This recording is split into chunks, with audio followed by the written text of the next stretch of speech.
tal? Bienvenidos, bienvenidas, gracias por estar con nosotros una vez más en Perspectiva. Soy Karen Erazo y es un gusto que nos puedan acompañar. Hoy vamos a estar abordando diferentes temas, entre ellos el tema del abastecimiento del agua potable. Vamos a estar hablando también sobre la ruta turística de Managua. Managua como capital, el día de hoy y desde hace muchos años atrás se viene trabajando en mejorar ese rostro de nuestra capital y que sea una capital que ofrezca muchos lugares para visitar, tanto para turistas nacionales como extranjeros. También vamos a estar hablando, por supuesto, del bicentenario de Managua, 200 años, que se estarán celebrando este fin de semana. Vamos a abordar también el tema de la inauguración del paso a desnivel Nejapa y por supuesto va a estar con nosotros la alcaldesa Reina Rueda. El día de hoy, como decíamos, vamos a iniciar nuestro programa con el compañero Ervin Barreda, quien nos va a estar hablando un poco sobre el tema del abastecimiento de agua potable. Se dice que al menos el 95% de las familias en todo el país tiene garantizado el vital líquido, sobre todo para el periodo seco, periodo crítico, como se le suele llamar, que ya no es tan crítico si estamos hablando que un 95% de las familias tiene garantizado este vital líquido. Le damos la bienvenida, gracias por estar con nosotros, compañero Barreda, pero antes de esto me gustaría iniciar hablando cómo ha venido trabajando la empresa nicaragüense de acueductos y alcantarillados ENACAL desde el año 2007 hasta este periodo, sobre todo cuando estamos hablando que miles y miles de familias en nuestro país tienen garantizado el vital líquido. Bienvenido, gracias por estar con nosotros. Gracias, Karen, por la invitación y permitirnos expresarnos a nuestra familia. Realmente ENACAL, bajo una lógica del gobierno del comandante Daniel, ¿verdad? A partir de que él asume el primer gobierno en el 2007, se establece todo un programa específico que tiene que ver, diría yo, en dos aspectos fundamentales. Uno, realmente en trabajar en recuperar todo lo que estaba alrededor de los sistemas de agua potable a nivel nacional. Y otro elemento fundamental que va a la par es haber resuelto el tema de los apagones en los primeros 6 meses también de su gobierno, recordando que en Nicaragua la mayoría de los sistemas de abastecimiento de agua funcionan con bombeo eléctrico. Entonces era imposible pensar que independientemente de la capacidad que tuvieras instalada, si no tenías energía eléctrica, no íbamos a poder brindarle un buen servicio a la población. A partir de ahí, incluso en las primeras llegadas del comandante Hugo Chávez, se consigue incluso una donación, recuerdo yo, para comenzar a dotar a ENACAL de muchos equipos, bombas, cisternas, porque la empresa prácticamente estaba en un estado bastante lamentable, podríamos decir, en aras, y recordemos que este servicio estaba en un proceso de privatización. Entonces, a partir de ahí, inicia todo un desafío realmente por llevar y restituir el derecho al agua potable y al saneamiento a todas las familias de Nicaragua. El mismo comandante Daniel en el primer año, el 2007, en un acto de inauguración aquí en un proyecto de agua en un barrio de Managua, él mencionaba que en Nicaragua, mientras existan familias, una familia que no tenga agua potable, no podríamos decir que Nicaragua es completamente libre. Y creo que eso dice mucho, ¿no?, del compromiso y de la visión que tiene este gobierno de alrededor de trabajar el tema del agua potable. Es un tema que requiere muchos recursos financieros y también del recurso de agua potable. Recordemos que hoy es el Día Mundial, hoy estamos conmemorando o celebrando el Día Mundial del agua dulce, ¿no? Y de todas las formas de trabajar para la sostenibilidad del recurso. Entonces, a partir de ahí, inicia una serie de trabajos, de construcciones de redes, de perforaciones de pozos, de una manera, podríamos decir, de acuerdo a las necesidades que teníamos planteadas. Pero ya en el 2012, este gobierno se da cuenta que es necesario crear un programa específico con metas, objetivos claras, para que de una forma ordenada nosotros pudiéramos ir realmente atendiendo todas las necesidades que teníamos en el país.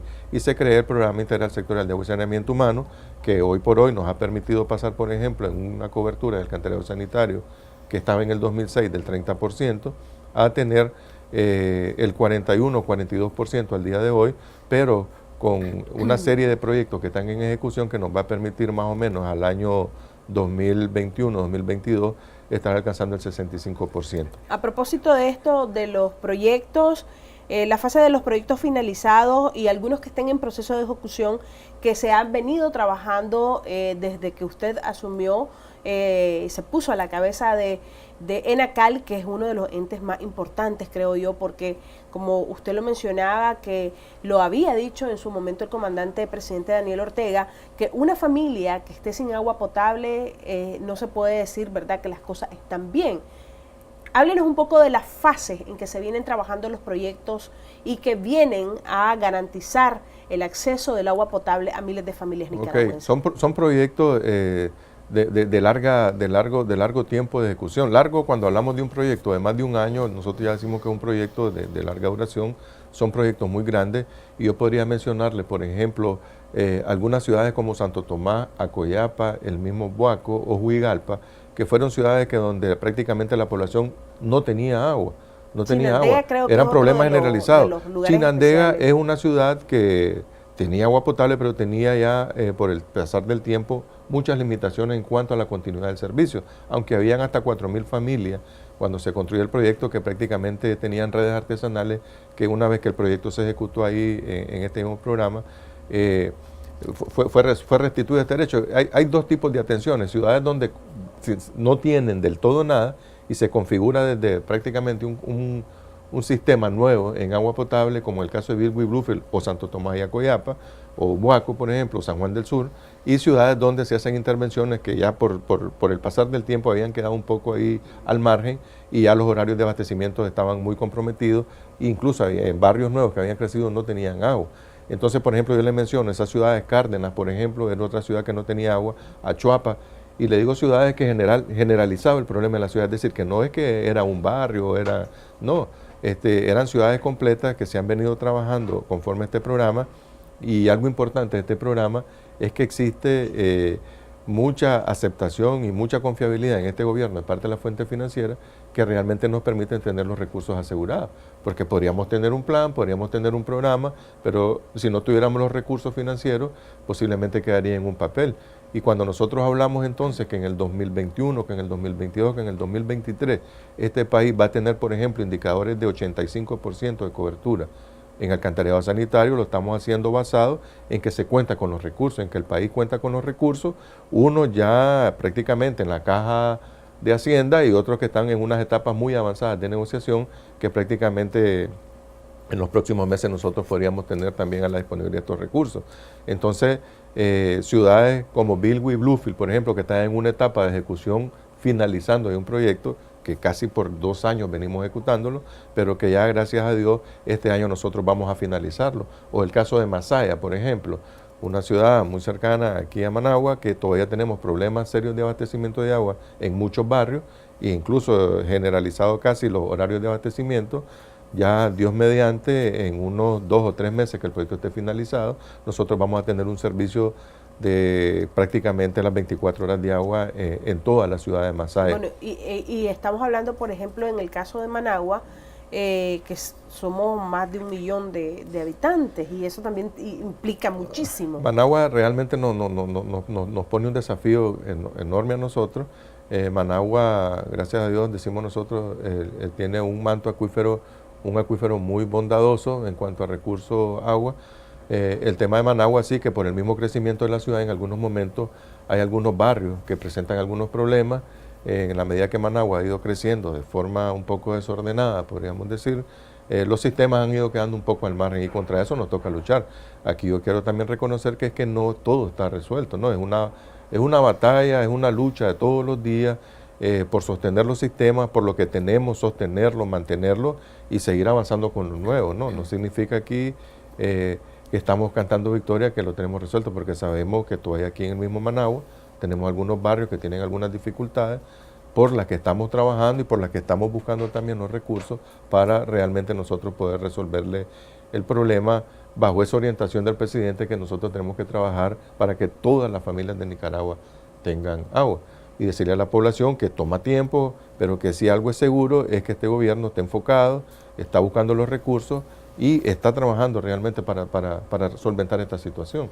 Bueno, y a propósito del tema del abastecimiento de agua en este periodo de la etapa alta del verano, vamos a ver un reportaje que hemos preparado para que ustedes también puedan tomar en cuenta estas recomendaciones que hacen algunos habitantes de los barrios ubicados aquí en la capital de cómo recoger agua y cómo reciclarla. Incluso hoy les contamos mucho más en este reporte.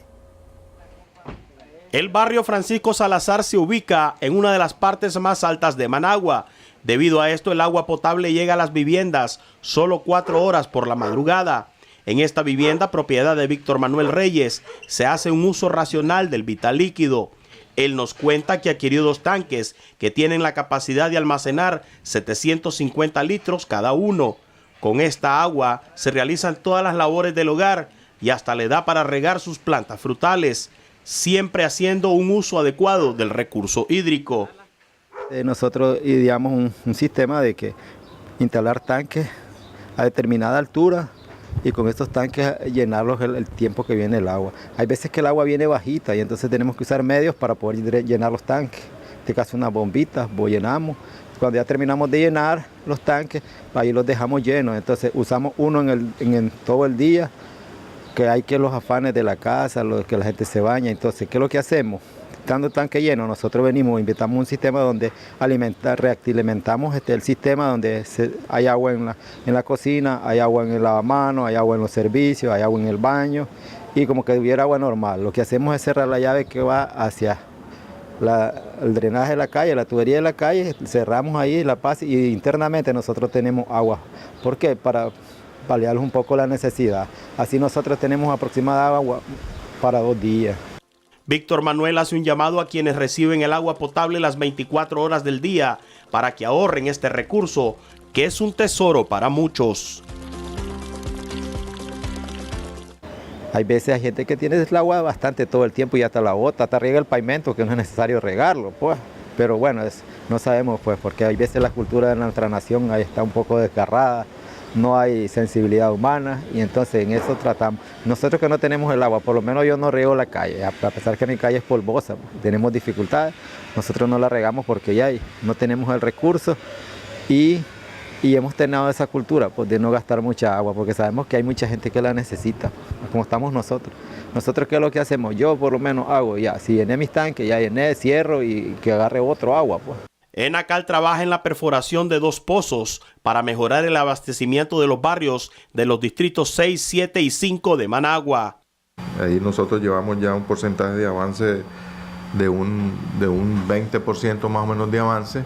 Eso consiste en perforar y equipar 2 nuevos pozos que nos va a permitir aumentar la producción de agua en estos sectores hasta 1.5 millones de galones diarios. Esa es una cantidad de agua muy significativa que nos va a permitir mejorar los horarios de abastecimiento a los barrios que están comprendidos entre Sabana Grande y el paso de nivel que está en Rubenia. Todos los barrios que están sobre esa banda, una vez que este proyecto esté finalizado, nos va a permitir mejorar sustancialmente el abastecimiento que actualmente está un poco ya deficitario en esos sectores.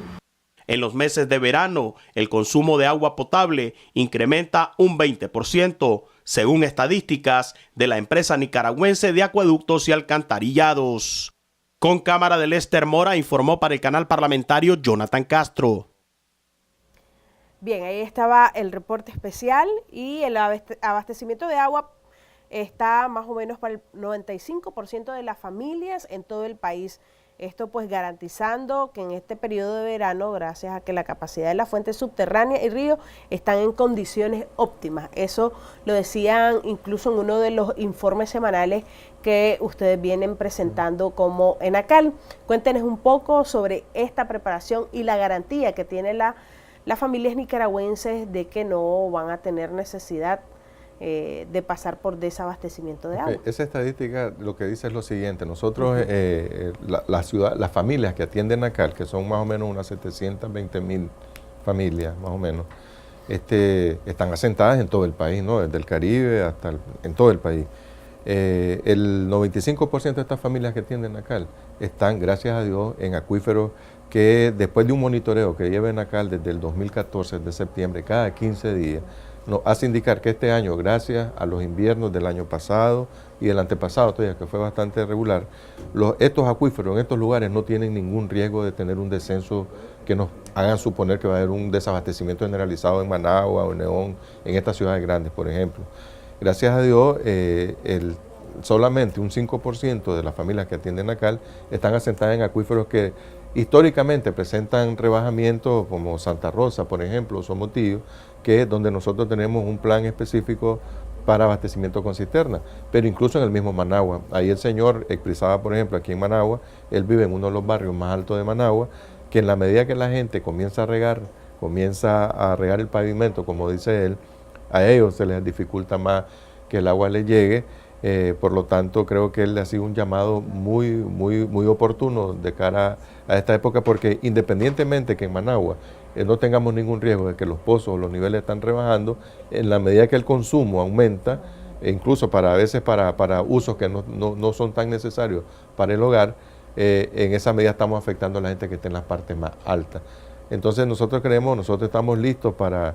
Digo nosotros y los acuíferos, ¿no? Porque gracias a Dios tuvieron una buena recuperación, pero en un modelo que tenemos también de trabajo de alianza con las alcaldías y en este caso con las empresas del ALBA, nosotros llegamos en algún momento a disponer hasta de 180 cisternas que están listas para que en cualquier momento, en la medida que el verano va haciéndose un poco más duro, creo que ahora no se hace tanto uso de la cisterna como antes. Fíjese que, porque recuerdo que antes, por ejemplo, se tenía que salir a diferentes barrios y las cisternas iban una tras otra para poder abastecer. Mire, cada vez viene reduciendo, porque nosotros la verdad que este programa integral que tenemos tiende a resolver esas situaciones en esas ciudades. Por ejemplo, Santo Tomás y Acoyapa era de las ciudades que nosotros mandábamos cisternas en estos tiempos, por ejemplo. Ya no mandamos cisternas a Santo Tomás y Acoyapa, ya no mandamos cisternas a Santa Rosa, ya no mandamos cisternas a San Carlos, porque tienen 24 horas de agua al día.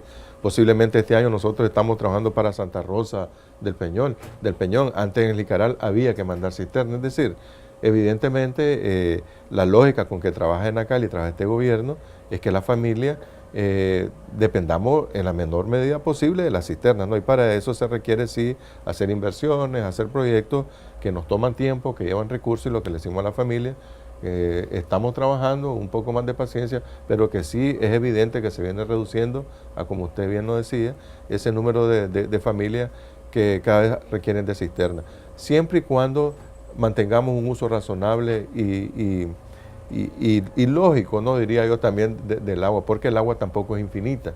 El agua dulce es muy poca en el mundo, y aprovecho a propósito de hoy, 22 de marzo, Día Internacional del Agua Dulce, en hacer ese llamado, ¿no? Porque podremos tener los proyectos, los sistemas de las mejores fuentes, pero en la medida, como decía el señor, que riegan, que está un inodoro pasando el agua, etcétera, y que no la cuidamos, independientemente de que nosotros se vengan desarrollando proyectos, en algún momento correríamos el riesgo de quedarnos con la infraestructura, pero no tener lo más importante, que sería el agua, ¿no?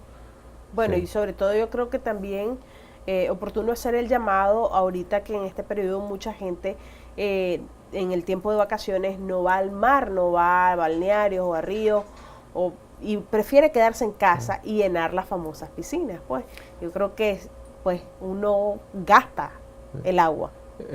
Sí, nosotros estamos claros que es una opción válida para la familia por el tema de seguridad de los niños. Lo que nosotros decimos es que posiblemente si esa agua, tenemos cuidado que los niños antes de meterse no se metan con los pies sucios para que no la enloden. Esa agua posiblemente le podemos poner un poquito de cloro y la podríamos usar 1 o 2 días. Pero sí, ahí tenemos un rol ya los adultos, ¿no?